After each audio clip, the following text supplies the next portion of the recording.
We're going to close our show with Dr. David Hilmers. He has an incredible resume, and the reason we've asked him to end our show is his story is possibly one of the most philosophical ones we've had on the program since I founded it in 2011. So I'm thrilled to close our show with you, David. Thanks for being here. Well, thank you and good evening.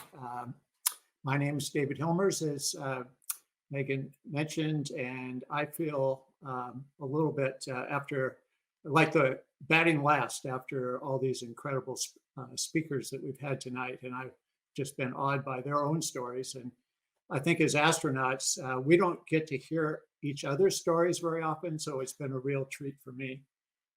But like most of you who are tuning in tonight, I'm experiencing the same isolation and loneliness that's part of these pandemic days that we have. I'm speaking to you tonight from Housten, where for the past 7 months now, I guess, I've been a frontline physician doing my best to treat those who suffer from COVID-19.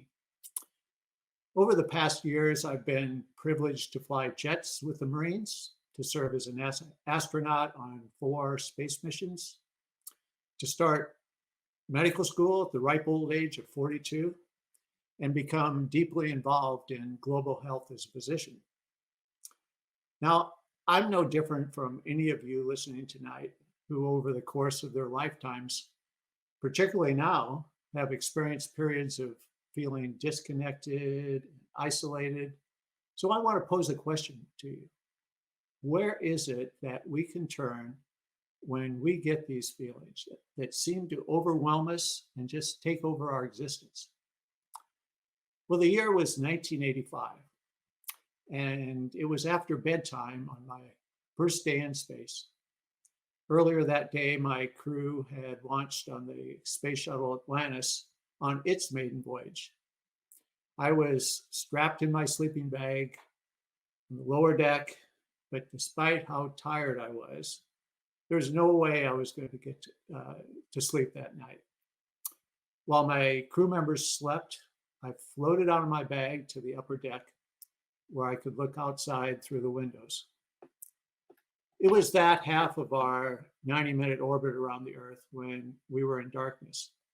During the previous 24 hours, we'd been so busy with the mission details that we didn't have much time to look outside. So I turned down the cabin lights. As I did, the most magnificent sight I had ever beheld appeared through the windows.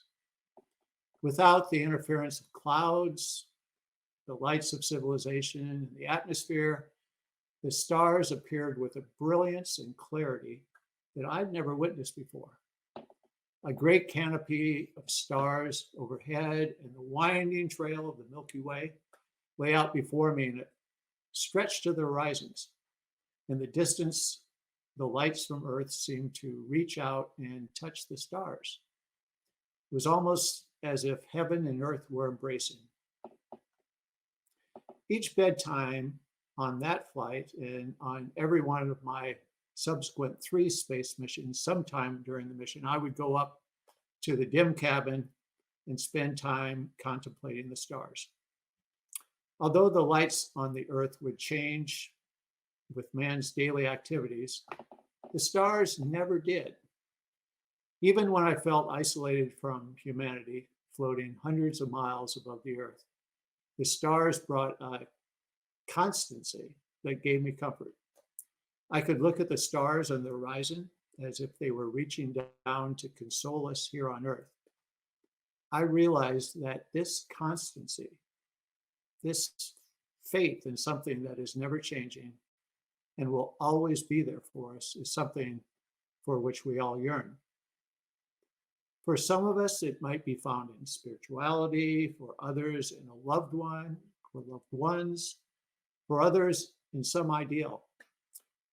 For me, this image of the unchanging firmament has touched my spirit on countless occasions. I know that no matter what comes to pass, a glimpse of the heavens at night brings great comfort with hope for a better tomorrow and the knowledge of the ever faithful love of family, friends, and for me, from God. This image of the stars that I saw from space gave meaning to me at many, many other times in my life, both before and after my shuttle flights. Times when I felt disconnected, alone, so I would look to the heavens for peace. I remember as a young Marine lieutenant, far at sea, going to the flight deck on board ship on cold, moonless nights to gaze into the stars for solace from the loneliness. On other military deployments far from home during those years, a profound peace came from contemplating the sheer vastness and constancy of the heavens. Just as the stars represent the assurance that I can have in my life, they also motivated me to try to become maybe a source of a little hope and a little comfort for others. That desire led me to apply for medical school in 1991 as a Marine colonel, now in his 40s.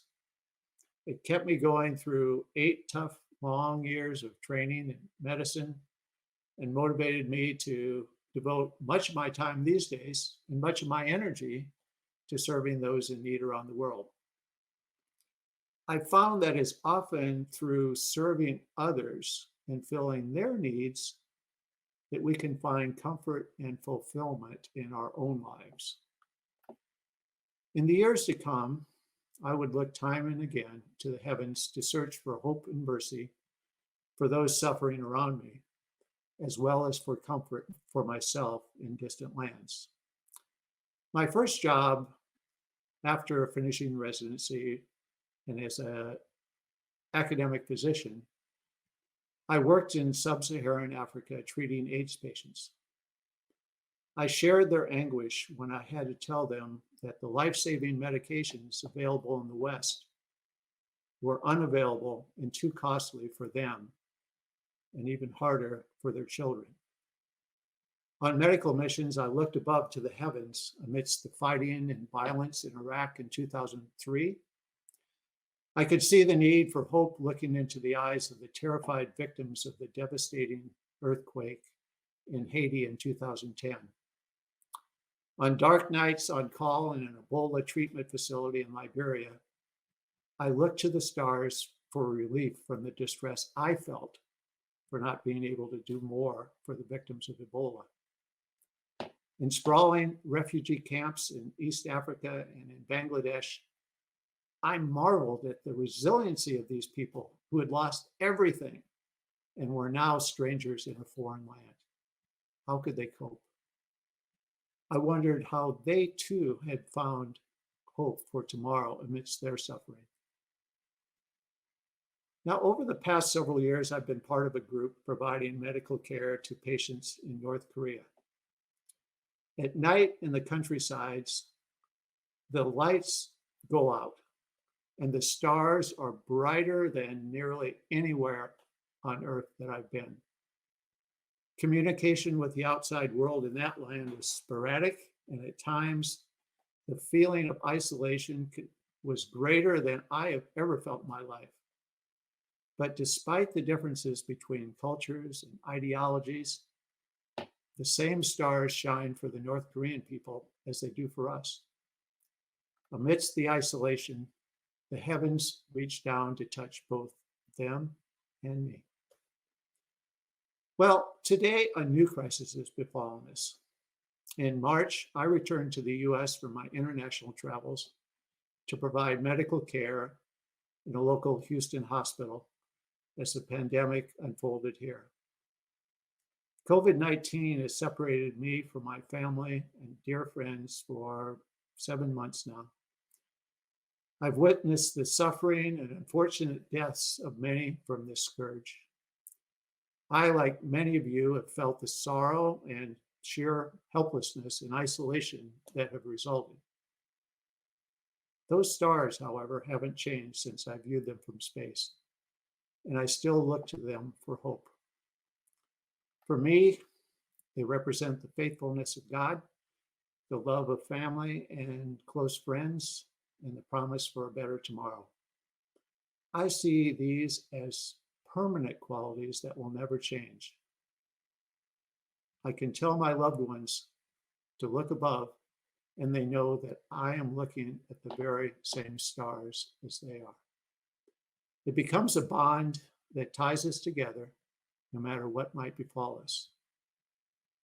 So perhaps you can find your own unshakable rock, your own stars, whatever they may be. You don't need to go to space to find that.